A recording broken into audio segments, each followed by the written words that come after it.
Herkese merhabalar. Çiçeğin tariflerine hoş geldiniz. Bugün sizlere çok lezzetli hem de daha kolay olan tepside içli köfte tarifi hazırlıyoruz. Diğer bir adıyla sini köftesi tarifi. Tarife geçmeden kanalıma abone olursanız çok sevinirim. İlk olarak tarifimizin kıymalı harcıyla başlıyoruz. Bunun için tencerenin içerisine 150 gram yağlı kıymayı aldım ve kıymayı topak kalmayacak şekilde kaşık yardımıyla eziyorum. Yağlı kıymayı güzelce kavurduktan sonra üzerine 350 gram yağsız kıymayı ilave ediyorum. Yağsız kıymayı da topak kalmayacak şekilde kaşık yardımıyla ezerek kavurmaya başlıyorum.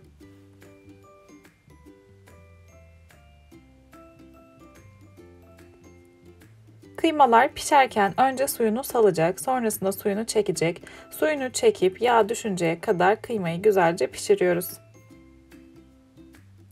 Kıyma suyunu çektikten sonra ince şekilde doğradığımız 2 tane soğan ilave edip güzelce karıştırıyorum ve soğan ile kıymayı pişmeye bırakıyorum.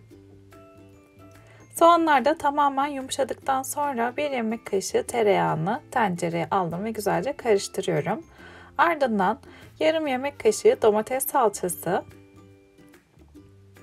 ve 1 yemek kaşığı biber salçasını ilave ediyorum. Salçaları kıyma ile güzelce karıştırıyorum. Güzelce karıştırdıktan sonra birkaç dakika böyle pişmeye bırakıyorum ki salçanın lezzeti kıymaya iyice geçsin diye. Sonrasında 1 tatlı kaşığı pul biber, 1 tatlı kaşığı kuru reyhan atıyorum. Normalde 1 tatlı kaşığı da tuz ekleyecektim ama benim salçalarım tuzlu olduğu için tuz eklemedim. 1 kase maydanoz ve 1 çay bardağı da cevizini ilave ettikten sonra karıştırıp altını kapatıyorum tencerenin. İçli köftenin kıymalı harcı artık hazır. Kenara alıp onu soğumaya bırakacağım. Şimdi tepside içli köftenin bulgurlu olan harcını hazırlayacağız. Bunun için 2 su bardağı ince bulgurun üzerine 1 tatlı kaşığı tuz gezdiriyorum ve 1 su bardağı sıcak su ile ince bulguru güzelce ıslatıyorum. Islatıp iyice karıştırdıktan sonra şöyle kenara toplayıp 10-15 dakika şişmesi için bekletiyorum. Bu arada köfte için 2 tane küçük patatesi haşladım. Onları da ezip püre şekline getirdim. Şimdi ıslanan ince bulguru tepsinin içerisine yaydım. Tepsinin bir kenarına 1 yemek kaşığı dolusu karışık salça ekliyorum. Salçanın üzerinden 150 gram yağsız kıyma, 1 çay kaşığı karabiber. Salçayı, baharatı ve eti güzelce yoğuruyorum.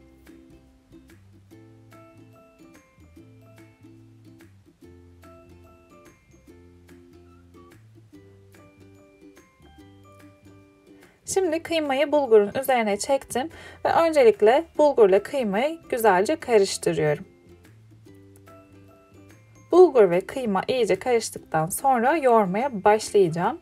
Yoğururken elinizin altında 1 su bardağı normal oda sıcaklığında su olsun. Yavaş yavaş onu ilave ederek içli köftenin harcını yoğuracağız. Güzel sakız kıvamına gelip iyice yumuşayıncaya kadar yavaş yavaş su ilavesi yaparak içli köfte harcını yoğuruyoruz.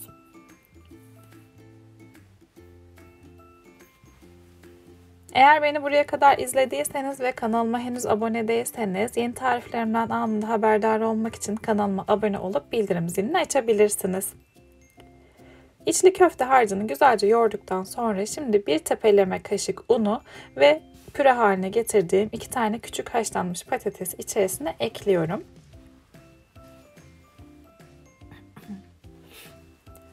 Onları da öncelikle karıştırıyorum. İyice karıştırdıktan sonra tekrar yoğuracağım ve yoğurduktan sonra kıvamına geldikten sonra artık tepsi köftesi harcı hazır.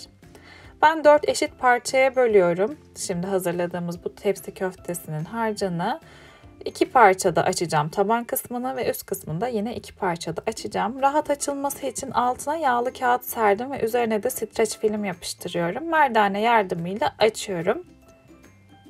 Dilerseniz tepsiye parçalar halinde koyarak da açabilirsiniz ama bu şekilde açıp tepsiye yerleştirmesi bence daha kolay oluyor. Yağlamış olduğum dikdörtgen borcamın içerisine açtığım ilk parçayı gördüğünüz şekilde yağlı kağıtla birlikte yerleştiriyorum.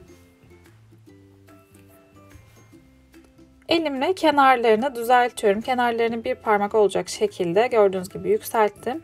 Şimdi tabanın ikinci parçasını da aynı şekilde açıyorum. Ve onu da tepsinin içerisine yerleştirip ikisini düzeltiyorum. Bu düzeltme aşamasında elinizi suya batırarak düzeltirseniz çok daha kolay şekil verebilirsiniz. Tabanı tamamladıktan sonra hazırladığımız kıymalı içli köfte harcını tepsinin içerisine alıyorum hepsine ve kaşık yardımıyla düzeltiyorum.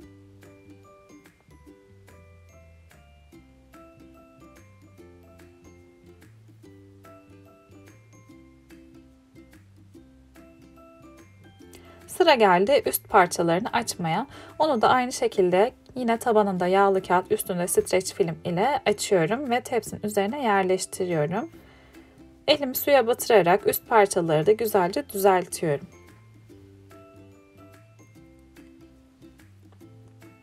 Eğer beni buraya kadar izlediyseniz yorumlara çiçek emojisi bırakırsanız çok mutlu olurum. Tepsi köftesini tamamladıktan sonra üzerinden 4'te 3 çay bardağı zeytinyağı gezdiriyorum ve fırça yardımıyla onu her yerine güzelce dağıtıyorum.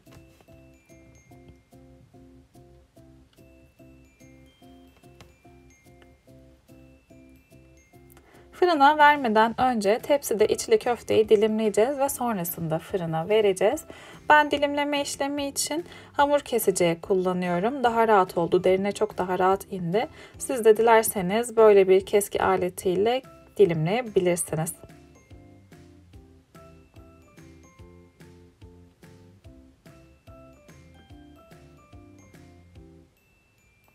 Normal içli köfte hazırlamaktan çok daha kolay bir tarif oluyor tepside içli köfte hazırlaması. Oldukça pratik ama lezzetine gelirse neredeyse aynı lezzette diyebiliriz. Tepside içli köfte ya da tepsi oruğu olarak da adlandırabileceğimiz şahane bir lezzet. Tepside içli köfteyi önceden ısıtılmış 180 derecelik fırında yaklaşık 45-50 dakika kontrollü şekilde pişirdim. Altı, üstü ve kenarları kızardıktan sonra fırından çıkardım. Sıcak sıcak servis edeceğim şimdi hemen. Size de şöyle göstermek istiyorum. Tabaklara servis ettikten sonra sini köftesi tarifimiz artık tamam demektir. İster misafir sofralarınızda, ister akşam yemeklerinize hazırlayabileceğiniz oldukça lezzetli bir yemek tarifi oluyor. Dediğim gibi içli köfteyi açmakla, yapmakla uğraşmak yerine tepside içli köfte hazırlamak çok daha kolay. Sini köftesi tarifimi eğer beğendiyseniz videoyu beğenmeyi, denerseniz denedikten sonraki yorumlarınızı benimle paylaşmayı lütfen unutmayın. Kanalıma abone olursanız da çok sevinirim. Yeni tariflerde, yeni videolarda görüşmek üzere. Hoşça kalın.